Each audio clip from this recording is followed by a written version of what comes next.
بسم الله الرحمن الرحيم. انتوا ليه مش عايزيننا نفرح؟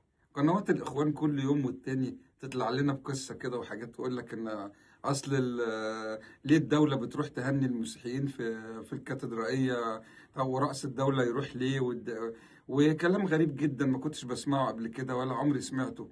احنا يا ساده نسيج واحد، نسيج مجتمعي واحد. في حاجه اسمها المصريين، مش المسيحي ولا المسلم. مفيش حاجه اسمها كده. في حاجة اسمها مصري. أخويا المصري المسيحي أو المسلم هو يهنيني وأنا أهنيه. وزمان كان في الطبق الدوار اللي كان في أعياد المسيحيين تيجي الحاجات الجميلة اللي بيعملوها، وفي أعياد المسلمين الحاجات تروح من المسيحيين للمسلمين. دي اسمها المحبة واسمها الروح الحلوة بتاعت المصريين.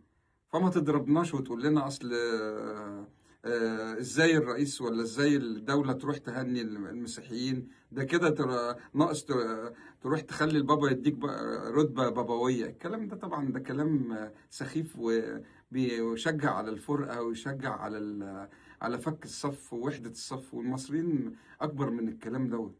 فيعني أنا بنصحكم ما تتكلموش الكلام دوت وتبعدوا عن الكلام دوت. تشوفوا لكم موضوعات تانية كده غير الموضوعات الهايفة دي. إحنا مصر ومفيش فرق بين مسلم ومسيحي. إحنا كلنا مصريين، والمسلم بيحب المسيحي والمسيحي بيحب المسلم، وفي بيننا أخوة طول عمرنا. وحدة الوطن ووحدة مصر من وحدة أهلها. فأتمنى أن يكون ده نهجنا كلنا، وما نفكرش في الناس اللي بتلعب في دماغنا دي، اللي بيتكلموا علينا كده. وبرضو أنهي الفيديو ده بقول لكم كل سنة وانتم طيبين يا أخواتي المسيحيين.